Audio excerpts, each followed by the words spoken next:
Welcome back to the Amid the Mess podcast, where I talk about all things self-improvement and health for all of us that live in crazy, busy, chaotic lives. How to do the stuff without having to be perfect, but still be able to do something good for ourselves. And today, I talked to Peyton, who is an experienced naturopath and nutritionist specializing in gut health. She has been practicing for 15 years and she's a wealth of knowledge. We talked about all types of elements about nutrition, about sweeteners, about alcohol, about ketogenic diet, all sorts of stuff. And I'm not going to spoiler more here, but it was very interesting. If you're curious about whether you're doing the right things for your gut health and you don't quite know, then this is an episode for you to listen to. We don't say you have to be perfect. It's not judgmental. We very much recognize that we all have our habits and we all have our guilty pleasures. In fact, I always ask every guest at the end of the episode what their guilty pleasure is. So rest assured, no one is an angel here.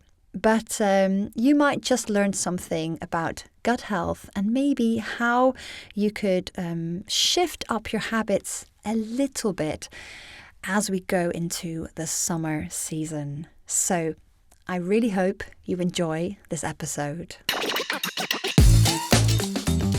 What are the worst habits people might have for their gut health? Well, just let us know. I think really we just have to focus predominantly here on food, because that's what most people would think about. And, you know, we're all busy and we all get into our same old habits. But for most people, the worst habits we can have for trying to take care of our gut health is, of course, eating ultra processed foods, eating too many sugars, not taking the time about eating and rushing around, not getting enough plant food and enough plant diversity. And that's something I talk a lot about to my clients and to my communities around the importance of variety and diversity in the types of plant food we're eating, and just generally not eating enough of it in our modern worlds compared to what we should be eating. Yes, that's such a good little short list. And immediately what kind of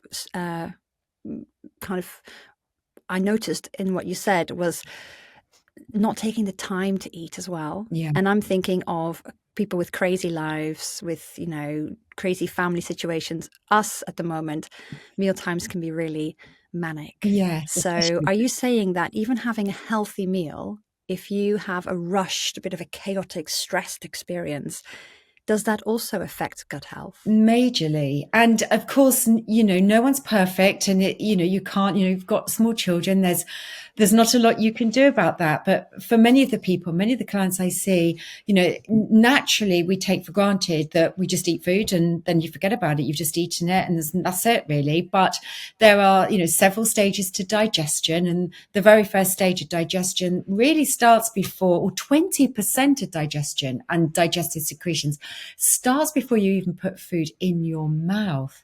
What? It's called the cephalic phase. It's to do with the sight and smell and preparing the body. And 20% of secretions in the stomach start before food even gets to your stomach. And of course, if you're not digesting your food well, then this has a knock-on effect throughout the whole of your gut health. You could end up with more irritation in the gut. You may not be absorbing all your nutrients, but you're ending up with partially broken down food that finds its way down into the gut and could end up being fermented by the wrong sorts of bacteria. And it just has this whole knock-on effect. And so first and foremost, this starting point should try and be, as much as possible, just trying to take a little bit of time, even if it's just 5 minutes, to sort of this setup, and trying to prepare this setup phase of before we eat, trying to eat a little bit more mindfully, thinking about it rather than just diving straight in. Oh, that's so interesting. And is this important for breakfast, lunch, and dinner? Absolutely, All yes, of them? all of it. Yeah. Our digestion is just digesting that food that the gut is presented with at that time. So you can't be sort of taking your time over breakfast and think, well, I've done that bit, setting up my digestion for the day. It doesn't work like that. You have to set it up again for each and every meal that you're eating. So, All right. So taking like a deep, slow breath before you that's eat so important. is really, really important for your gut It health. really Is is. it? We can dive into this in further questions potentially, but if we're eating in a rush or if we're feeling a bit stressed and overwhelmed, it has a negative impact on our digestive secretions. Our digestive function is inhibited. It's not stopped. It's impaired. It's not going to work as well for you. And so that sort of the thought of just slowing down, but that deep breathing really helps to calm the body down and get it into the right mode, ready for digestion itself. Really interesting. And this is something I'm going to take away because, like I said, at the moment in our house, it can be a little bit stressed and Yes, chaotic. I'm sure. I've been there in the past with twins. So, and Oh, yeah. we may get away with things a bit better when we're younger. Not always, but maybe. But this Hmm. particularly starts to become more noticeable, when we start to get to sort of 40 beyond much, it can become much more noticeable. We need to support Okay. our body and help it as much as we can. Okay. Super, super.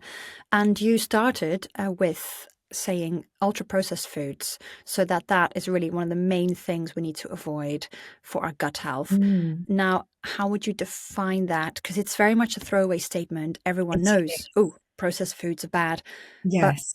it's a sliding scale. Like, what is, Yeah. to what extent how can you quickly know, okay, this is an ultra processed food versus this one is okay? Because we have, it is something everyone's talking about it now. And this was a classification that was done about 4 years ago, looking at different stages of manufacturing processes. And you've got processed and then you've got ultra processed foods. The more processes something has been through, the more you don't recognize the individual ingredients in that food, the more processed it's going to be. So even bread is processed to a degree. But the more, when you read a packet, if you read the ingredient list on the back and you don't recognize some of those words, they're long words, there could be some sort of emulsifiers or chemicals or other things added, then you're moving into the realms of ultra processed foods, most definitely. Whereas some bread is minimally processed. You have to process wheat to turn it into bread with yeast, but it's more minimally processed and therefore it's processed, not ultra processed. I think that helps to sort of, like if you bought some really good Mm. quality sourdough bread, it's processed, but it's not ultra processed compared to possibly a cheap white loaf in the supermarket that has lots of other things added to it. And I think that helps. What Yeah. about, so the bread on, say, the fresh bread section, Yeah. is that less processed than the bread you'd Oh, get it in gets the complicated, packets? doesn't it? You would like to think so, but I just wonder whether it really is. And it's just a bit of a marketing thing to get you in the store to purchase the bread. It looks better. You can't read anything about what's in it, but a lot of those breads in the supermarkets, they are quite processed. They've created the dough Mm. elsewhere. It might have been probably pre-frozen. They'll bring it into the supermarket, and then they bake it in front of you. So it looks like it's fresh, but it's freshly baked. But is it really fresh? Because what's gone into those Ah, ingredients beforehand? Yeah. interesting. Okay, that's something I never thought about. Yeah. Yeah, so maybe like more of an artisan bakery that Yes. everything's made from scratch But right we there. That would. Yeah, but we Mm. have to be realistic in our worlds, don't we? We can't all go out and Yes. start to buy that. I would just, bread is, I use that as the comparison between processed and ultra processed. And you can always buy it, look at a loaf, and if it's in packaging, you can read how many ingredients it's had added to it. Don't just read the marketing hype on the front. They're very good at then conveniently ignoring the other things that are in there, but actually emphasizing the fiber content potentially, for example. But Mm. it's really a lot of these other foods that we're buying, your ready meals, your pies and your pastries, those types of things. We're buying pizzas, where people are buying, I'm not going to use the name of any one company, but, we're buying food on the go. You could walk into coffee Yes. shops, all these other things and places, and it's not the best quality. It's going to be more sliding into that ultra processed category. And those are the things that are not good for your They're gut health. not good because they Yes. contain all these other chemicals and emulsifiers and fillers and cheap fats and more salt and more sugars. And if they don't contain the sugars, they could have a higher content of sweeteners. And we now know some sweeteners are not good for gut health. And we keep learning about these things all the time. It's about, do you recognize that food? And we don't live in perfect worlds, and we're not going to be able to cook from scratch all of the time. But, ideally, we should be able to recognize a vegetable and the piece of chicken, the piece of meat, or whatever else, potatoes, what it contains, without it being contained something in this food that we don't really know what the individual ingredients are. Okay. Yeah. No, very good. Food for thought. Pun intended. Yeah. But what are the signs and symptoms that someone might see if they've got gut dysbiosis or just something wrong with their gut, and they might not realize that their lifestyle isn't as healthy as it could be? But are there any signs in there, how they feel, that would give that away? And I think most people probably if they stop and think about it, will have some of these symptoms, but we tend to ignore them until they become chronic and start to impact our lives. So it could be some bloating after eating. We might have some wind. We might be burping. We could have alternating some sort of bowel movements that aren't regular, not appearing as they should, without going into the details. And more bloating. You eat some meal and you think, I've got a bit of bloating now. It feels a little bit uncomfortable. Sometimes these things are appearing, but they're not having a major impact on our day-to-day life. But if we stop to think about it, we are getting these symptoms, and we shouldn't. When I talk to some of my clients and I ask them about their symptoms, they almost think it's normal to maybe want to burp after eating or have some wind. And I say, well, not really. It isn't normal to be like that on a day-to-day basis, even if it's not excessive. That's a sign that something is not quite right. Whether it's to do with poor digestion, whether it's to do with the gut microbiome out of balance, combination of the two. Yeah. Okay, so you didn't want to go into the gruesome details, but for example, constipation. Yes. Can that be a sign of gut dysbiosis? And you said it not looking as it should. Yes. Is that one of the warning signs then? It is. So there are certain bacteria that we don't really want that are associated with slowing down gut motility, slowing everything down. So would be a contributory factor to more of a constipation type picture. Definitely. Yeah. Okay, interesting. Because for so many people, that would just be their day-to-day normal, and just think, I'm just the person that has this. This is just the way I am. Yeah. Very interesting. All right. Now, tell me a bit about you personally. How did you get into this topic? Why are you so passionate about helping people with their gut health? Well, I've been in practice now 15 years, but when I was training as a nutritional therapist, but as a naturopathic nutritional therapist, which is all about finding the root cause of disease for an individual client. When I was doing my clinical practice training year, where we had to see lots of volunteer clients, repeatedly, one of the things that was showing up and, working with our tutors and clinical supervisors was, you've got to think about digestion first and foremost. When I went into practice and, from a naturopathic point of view, we say health and disease starts in the gut. And as I started to see clients, unless you correct digestive insufficiency, sort out bowel movements so that they become more regular, how can you expect the body to get back into balance? How can you expect the body to be absorbing all the nutrients from the food, even if you're correcting dietary imbalances, putting in better quality food? How can you help the body get rid of toxicity unless the bowel movements are more regular? So I would always start with that. And as the years have gone on, I've increasingly found myself in this space of really becoming quite passionate about it, doing a lot of research and study, and just sort of become quite recognized in helping people with quite chronic health problems in this space. Yeah, amazing. Like you said, it starts there.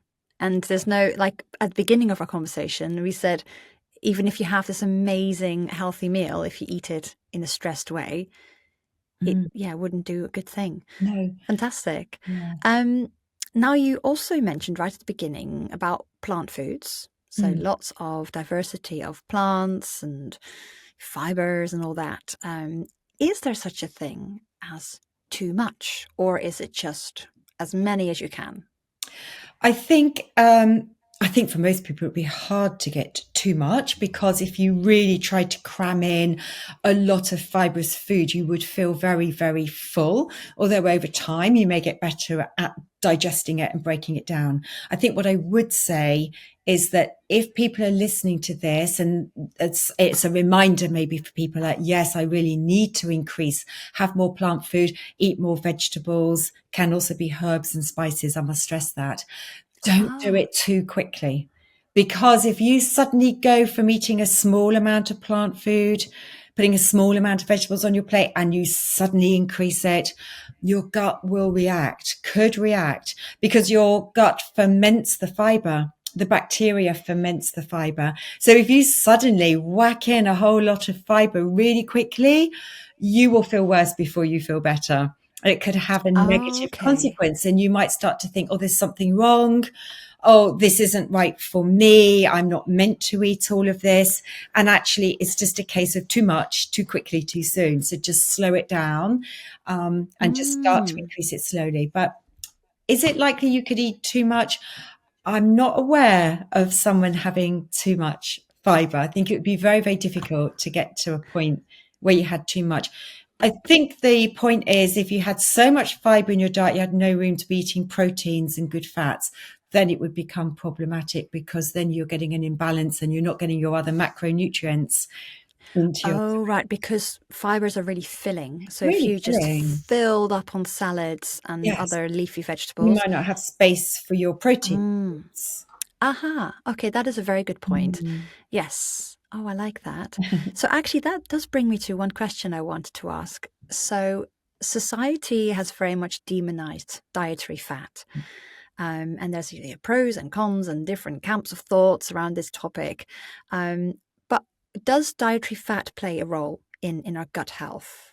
Can you explain something of that? Yes, there's the research goes on now. I said as a naturopath, they've been around hundreds of years, and always said health and disease starts in the gut, and science is catching up. So what we now know from the science is that your diet will impact your gut microbiome, not necessarily, in the right ways or in the wrong ways, or can create an imbalance. So it is possible that, not necessarily dependent on which fats, whether it's an omega-3 or an omega-6, but too much fat in the diet, like the sorts of people who might follow. Have you heard of a ketogenic diet, where people eat a Yes. really high fat diet? It can have a negative impact on your gut microbiome. It can create the overgrowth of certain bacterial strains that you don't Okay. necessarily want. And similarly, if you had a very high fat diet, you might not be eating the right sort of fiber. And then therefore Mm-hmm. you're not helping and creating the growth of the right microbes that we should have. So yes, fats are good. Fats are fine. But I think, I've never personally promoted ketogenic diets in my practice. Not that they're wrong, and they certainly have a place for certain individuals. But if people are doing it from a weight loss point of view, you shouldn't do it for too long, because it can disrupt your gut microbiome and have negative consequences longer term if you keep on following it for a long period of time. So short and sharp, fine, but don't do it for too long. Oh, very interesting. And that's because you're cutting out very fibrous You're plant cutting foods. out, but also you're Yes. feeding, because what we're Mm. eating ends up feeding different types of microbes. Bear in mind, we've got trillions of bacteria of different communities and different types. And, this trying to keep everything in this fine community, like a finely tuned orchestra, all working and pulling together. And then you sort of throw the diet out. You have to go back to what we might have eaten, our ancestors generations ago. And our bacterial community hasn't really changed in all those years. So, some of these dietary approaches are good for certain things short term. And unfortunately, many people are on this weight loss bandwagon rather than an overall health perspective. And Yeah, it's yeah, fine if yeah, it's yeah. really, really short term and targeted, but you shouldn't stay on it long term. I like that you said that because that's a theme I'm seeing across quite a few guests, and it's my view as well that if you focus on your general health, Yes. your good varied diet and your fitness and your strength and your sleep and all of that, Mm. it all balances out rather than focusing only on the scales, for Yes. example, Yes, because you can exactly. focus on the scales and what they say and then actually do quite unhealthy things by starving yourself or Absolutely. yeah, Yes. yeah. Yeah. Interesting. Okay. So actually kind of on this topic, and you mentioned just before something about sweeteners. Um, Mm. there are a lot of different types of artificial sweeteners out there. There's Diet Coke and there's all sorts of artificial sweeteners. What do they do to our gut health? And are there better ones or are there worse ones? So I know there are certain ones where there is some research around them, again, impacting between the good and the not so good bacteria in the gut. There are certain strains like sucralose and aspartame that have got research that shows that they are detrimental to our beneficial Mm. bacteria. So they are not And so and that's good. and aspartame is definitely in Diet Coke. I know that. Probably. I mean, don't Yes. get me started on on fizzy drinks per se. However, that's another No, topic. do talk about it because so many Well, people fizzy drink drinks, them. whether they're full of sugar, not good for gut health, or full of sweeteners, and what else is in them? Is there any goodness in any of those things at all? Just tasty flavor. Maybe, yeah, maybe. And Yeah. okay, in the if it's a treat for you, treat it as a treat Mm, and not every day. mm. Yeah, Um, yeah, yes, yeah. so sweeteners, they're not beneficial for gut health. Now, whilst they have been allowed, because I've done blogs and things on this before, whilst they are allowed, it's like, well, they've been shown to be safe. They're safe to be used in the diet and they've been approved for use in the diet. But it's based on, small quantities of these things in isolation. And you've got to look at the bigger picture. And people are often substituting other foods with artificial sweetened foods, and how much of it are they having, and is there an overabundance? And when these things were approved for use, there was no studies on what it's doing to the gut and the gut microbiome, and research is now beginning to catch up in this space and to show it does have detrimental effect. So again, small in moderation, small quantities. Yes, it's unlikely to have any detrimental effect if everything else is great. But we do need to be quite careful on choosing. The word is artificial sweeteners. Now, there are other sweeteners that are being Mm. used, and you will see them now, things like stevia. Stevia is quite a common one that we're using. Again, I don't actually like the taste of stevia. Anything that's got stevia in, I really don't like it, because sometimes you get It it does. in protein shakes or something like that, and I get sent things to try and I'm like, I just don't like it. It's just not natural. But some people find that okay, and it's from a plant, so it is more natural and therefore it's not artificial. What I don't know is the long-term impact of using something like Mm. that. So I think we need I to be was interested. cautious around it. Yeah, I was interested in you mentioning stevia or stevia. I don't know Stevia, stevia, yeah. how we pronounce it, but Mm. I'm currently I've got a baby and I'm at home a lot, and I'm snacking quite a lot because I'm breastfeeding. Yes. And so one of my newest guilty pleasures is protein bars. And usually I'm very good at avoiding processed foods, but this has kind of snuck into my life. And it is sweetened with stevia. And so I was curious to hear your take on Yes, how bad is that for me? it's natural. It's from a plant.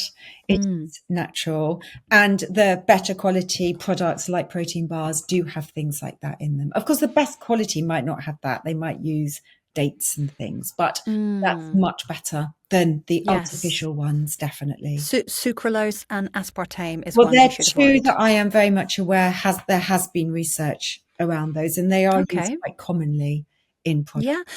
Really useful to know because, my this podcast is all about for busy people and Yes, life's chaotic and they're grabbing stuff on the go. yes. And so I'm sure if someone's really tired and rushed, grabbing like a quick Diet Coke is such an easy Mm. pick me up. So it's really good to get that out there and actually maybe search for something else. Yeah, I mean, if people like that fizziness, I don't personally, but if people like that, if they want to supplement it and find an alternative that might go somewhere close to help, the replacement, go for just a natural sparkling water. That's what I'd go with to start with. Try and grab a Yes. natural sparkling water, not a flavored one, because then they start adding in the artificial sweeteners. But if you just go for a Mm, natural sparkling water, it will give you that fizziness that you might be missing when you're used to drinking something like Diet Coke, because I find them so fizzy. I'm like, oh, I'm just not used to it. But it's finding some simple ways to try and find alternatives and replacement that are going to be better for you and take away the artificial sweeteners and the colorings and the E numbers and those mm. types of things. Yeah, that's a very good Mm. advice. Because it's very addictive. I personally was addicted to Diet Coke when I was kind of teenager, very early adulthood. I could not go a day without having a Mm. Diet Coke. Like actually could not. Yeah. So I'm sure there's plenty of people, and still today, it's been so many years. If I hear that kind of can opening sound, Oh, seriously, my brain goes, Diet Coke. So it is, that it is sounds like so, Pavlov's dog, doesn't it? The yeah, smell and food type of thing. Yeah. it, Yeah. it's so addictive. Yeah, Mm. yeah. Speaking about another addictive thing, what about alcohol? What does that do to our gut? It's going to be, quite pro-inflammatory to the gut. And what I mean by Mm, that is, we've got this lovely, should be really robust mucosal lining of the gut where, our lovely bacteria like to live and thrive off it. And it could damage that gut mucosal lining, create irritation, create inflammation, upset all of that. So that's one aspect. And when we're breaking down alcohol, creates metabolites that could even further damage that gut mucosal lining. So it's really about things in moderation and not overloading the system with too many of these things too much of the time. Don't get me mm. wrong, people know me. I like a glass of wine and other things. On holiday, I'd like a cocktail, but it's how much, it's trying not to overload the system too much. So, How much is too much oh, then? we really, well, the Golden government, question. let's just look at the government guide. The government guidelines say both men and women, it's the same now, should have no more than 14 units of alcohol a week. And again, you have to look quite closely about how many units of alcohol is in one glass of wine. It depends on the strength. Red wine could have more, beer would have more. There's information is there on the website. You can probably find it if you Googled NHS alcohol guidelines, I'm sure you'd get the measurements, because we're very good at fooling ourselves at how much is in a unit for convenience sake. Oh, it's only 1 unit. So the It's government one guidelines, drink, 1 unit. yeah, it's just 1 unit. But the government guidelines say 14 units per week maximum, Mm, which when you yeah. start to look at it, because I think a bottle of wine could have 10 units, I think. Don't I quote imagine like me. Could. probably a glass of wine would be like 3 or 4 units. Depends It's on the probably not. size. Depends on the Yeah. size, doesn't it? Mm. And the other thing is we need to have alcohol-free days to give the gut, not just for the gut, the whole body, give it a bit of a rest. Give the liver a rest from processing it. And that's, those are the guidelines. They're really the sort of upper limit in a way. So So if the guidelines are actually the upper Well, limit. I'm saying they're the That's upper interesting. limit because I Okay. think there are probably people out there who would say we should have less than that. And if you can do it where it's more of a weekend activity, would be good, or something like that. Like it's contained within a special part of the week. Like Yes, a, or certainly to have some days where you aren't consuming any would be good to do that.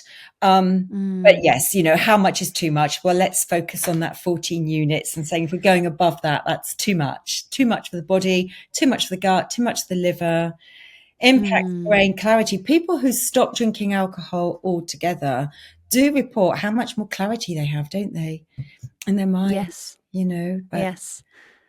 but I'm Yeah, not yeah. saying Well, here don't. yeah. Mm, Some people explore that, but it's just, it's being mindful with all of these things I'm talking about, that we just try and be a little bit more mindful about how much we're consuming ultra processed foods yes. and sugars and alcohol, and can we make some Yeah, small tweaks yeah. to Make correct tweaks and those? make conscious decisions Yes, about when to do it, when not to do it. yes. Yeah. So, what about stress? Is there a connection between gut health and Well, stress? I'm afraid there is. So there's, yes, again, you know, when studies have been done on people who have more long-term chronic stress for whatever reason and start to assess the gut microbiome, which you can now, you can really study the entire gut microbiome of humans. Then you start to notice again the different types of bacterial populations, and it starts to deplete sort of one of the really commensal well-known studied strains of bacteria like bifidobacterium. There's less of it. And just going back to that digestion that we talked about at the start, that when we're in stress mode, fight or flight mode, the body will naturally impair your digestive function. We haven't changed from when we're hunter gatherers, you know, when people talk about running away from danger and fighting the tiger, or whatever it might be, but the body doesn't perceive stress any differently. So it prepares the body for the fight or flight response.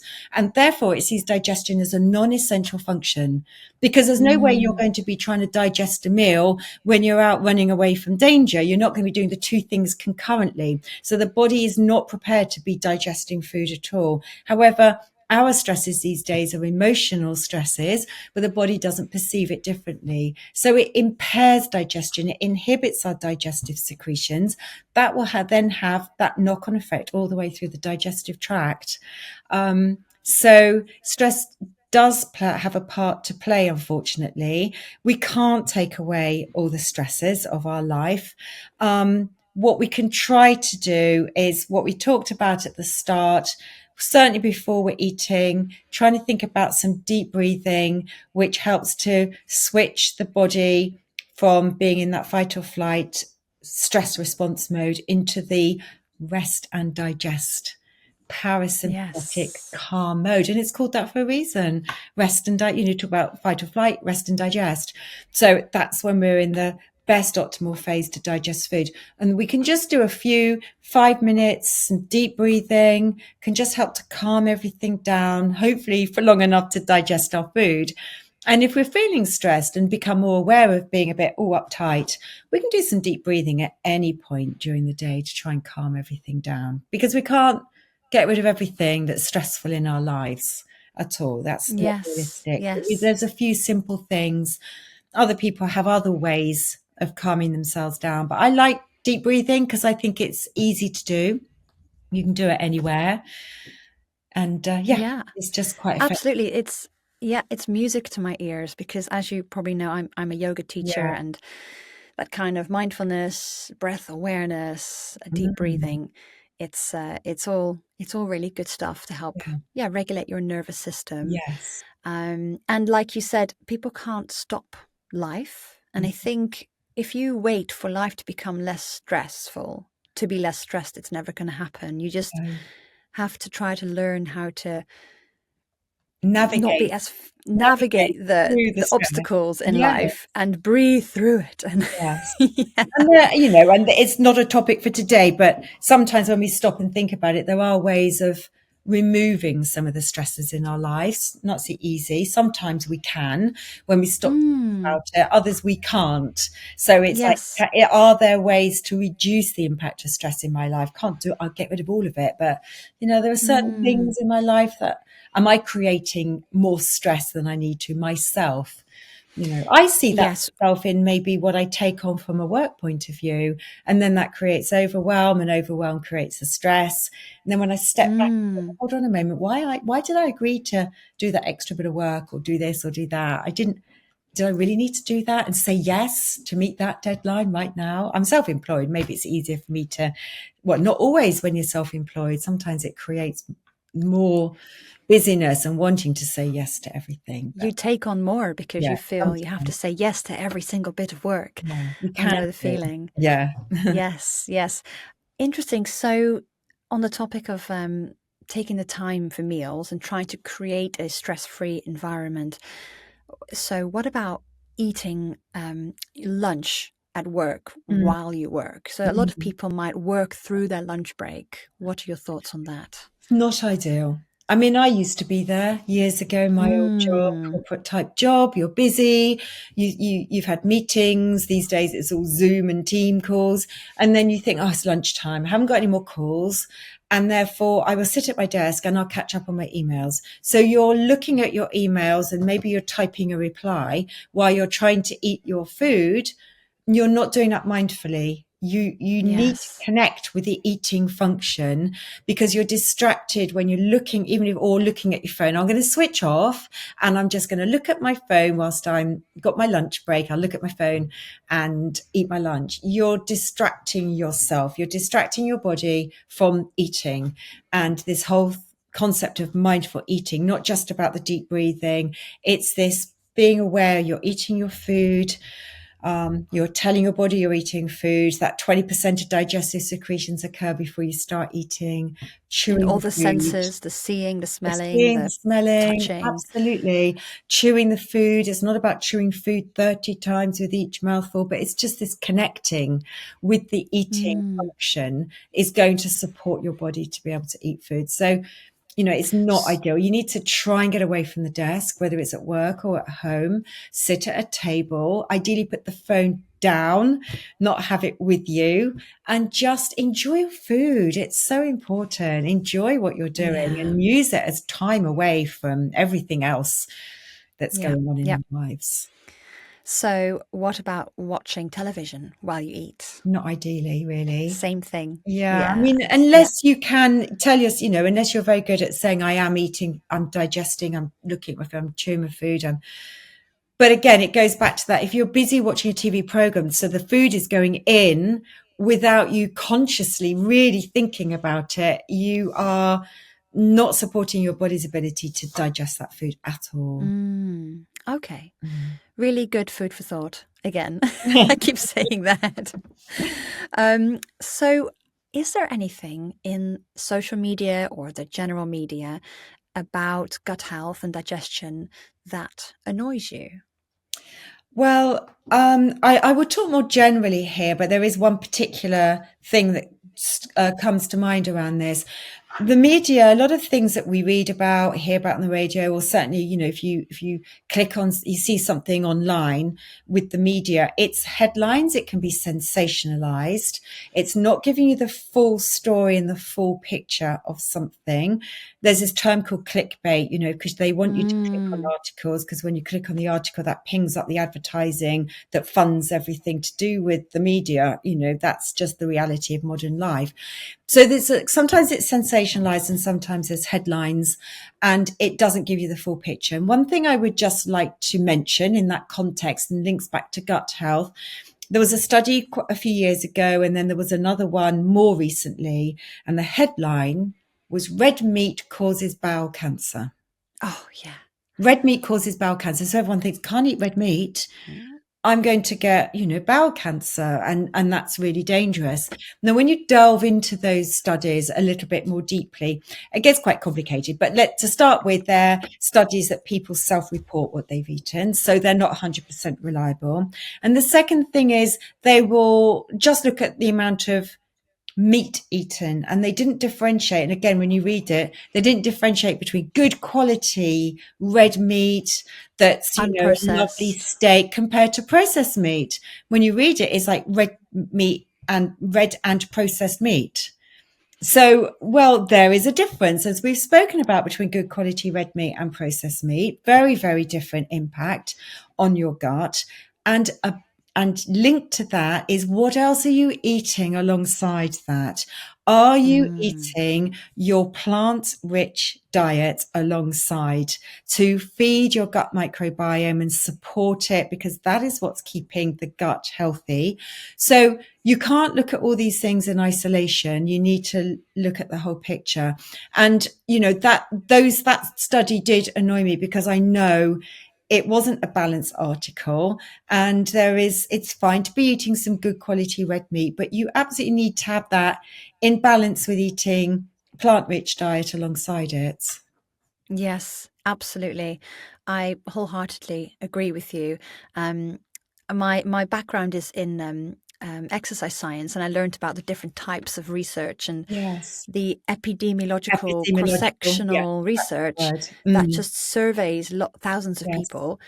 It can't ever really get cause and effect. No, It can't. can't. It can get a correlation. So the types of people who tend to eat this Yes. tend to also have this, but Yes. you never know if this is causing the No, next thing. So I exactly. agree with you.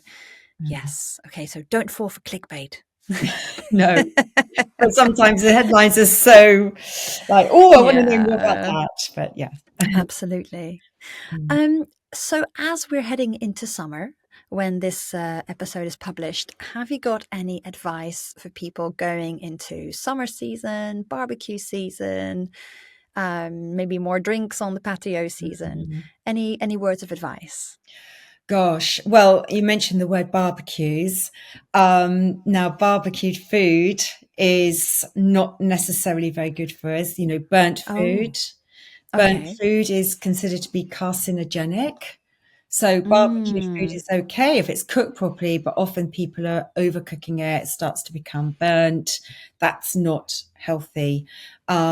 Yes, we And do drink. why? Can you go into a bit of detail about why? What happens to the food when it gets burnt? It Why is becomes it bad for us? oxidized. It becomes, it's more likely to become sort of oxidized and damaged, create what we call free radicals. Free radicals damage the cells in our body.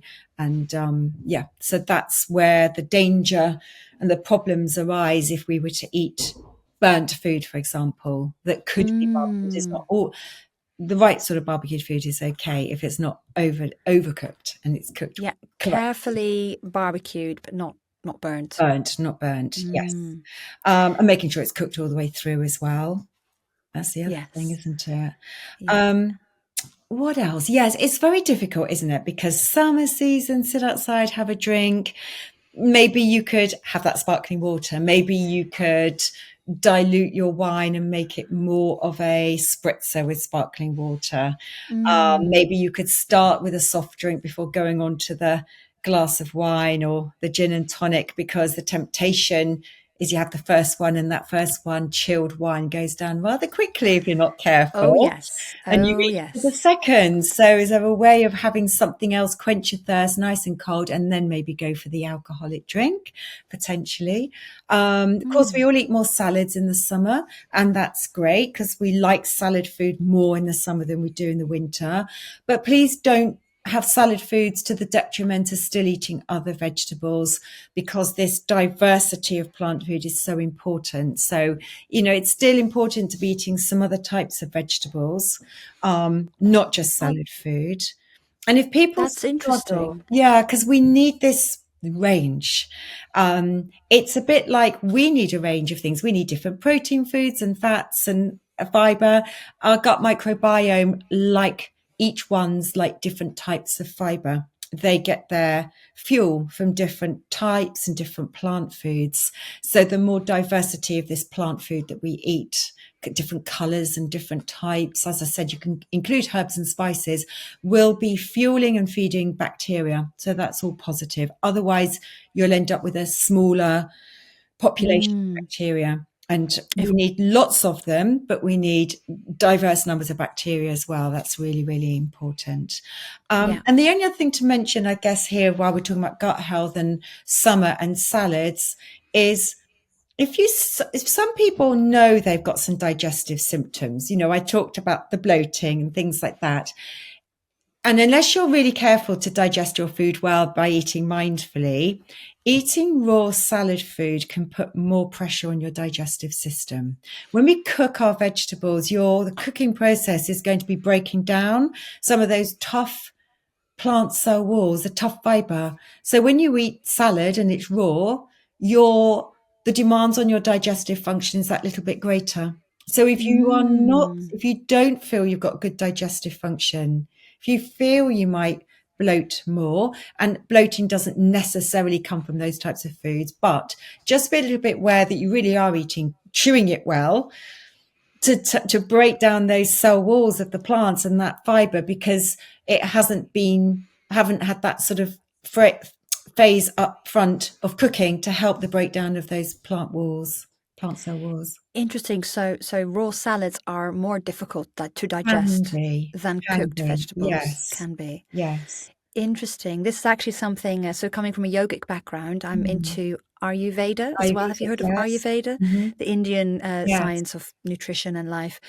And actually they're very into cooking their food. They're a bit, I think, unless they say you've got a very strong digestive fire, you shouldn't eat raw food. And cold foods. They talk about cold foods and that. Cold, yes. Yeah. It puts additional pressure and demands on your digestive function to do interesting. That. Yeah, that's a really good takeaway for summer. Yeah, thank you. Now, well, I just wanted to ask a final question. Oh, no, two final questions. One, just so a bit of a fun one for our listeners to get to know you. What is your own personal guilty pleasure? Chocolate. Chocolate. I love chocolate. Yeah, I try not to eat chocolate all the time, but yes. I mean, I definitely grew up as a chocoholic. And if you put a box of Thorntons in front of me, some people just go, oh, I couldn't manage more than a couple. I'd get sick. I'm like, I wouldn't. I could just keep on going. Yes. So, that is my guilty pleasure. And that's no secret for my friends and family. Yeah, and it doesn't have to be. I like putting this in because I don't want our listeners to think that the guests are these angels that do everything perfectly. No, I'm not perfect. We all have our guilty pleasures. I told you earlier that I have a current obsession with protein bars. We all have our well, and I should say, actually, because the word guilty pleasure, I don't feel guilty about it. And we shouldn't feel guilty, should we? It's fine to eat it, as I do. And I talk about it, it's everything in moderation, really. And it's fine to be eating a little bit. Wonderful. I'm a big fan of chocolate, but I try to stick to the really dark chocolate. Yes, I try and I make myself feel a bit better about it. Yes, the 85% dark chocolate. Yeah. Now the final question: can you tell our listeners what you do, and if anyone is interested to work with you, how can they find out more about you? Yeah, so I tend to support those, we've talked around digestion, but I tend to support those who do struggle with digestive symptoms, might become quite chronic, can't get relief from them, potentially have gone down and gone down the medical route and they can't find anything wrong and they still haven't got resolution from it. So those people tend to find me. I help them get relief from all sorts of different digestive long-term chronic symptoms, not just gut health, but often gut health is at the root of a lot of symptoms, skin health and that type of thing. So, and I work mostly one-to-one with clients. I also go into workplaces, corporates, talks to communities. I love sharing my knowledge. I love doing this type of thing. So thank you again for inviting me on. You're welcome. And my website, you can see the spelling of my surname there. So my website is Peyton Principles.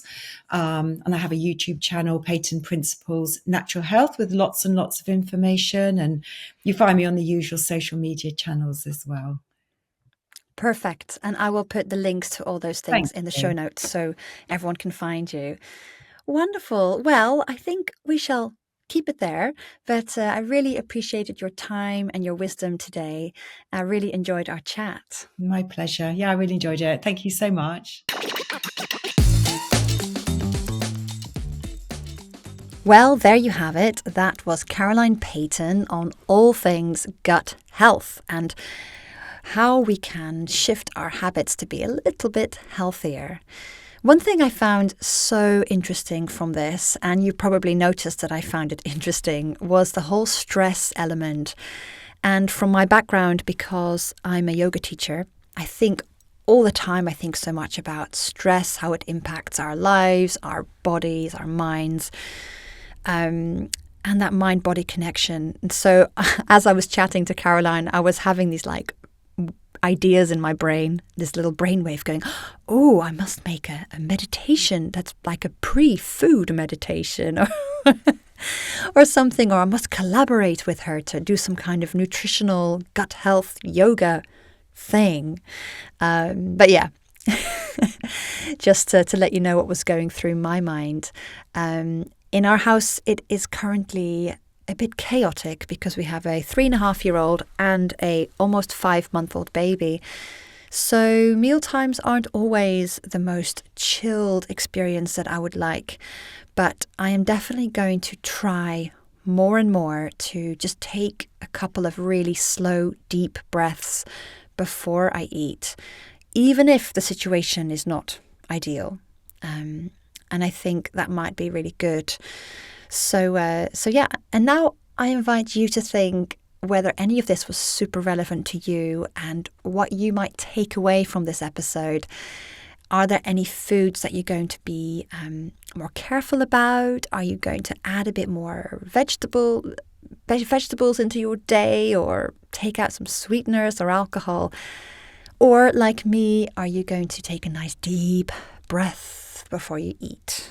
So have a think, and I'd love to hear from you. Feel free to get in touch with me on Instagram and let me know if this is something you did.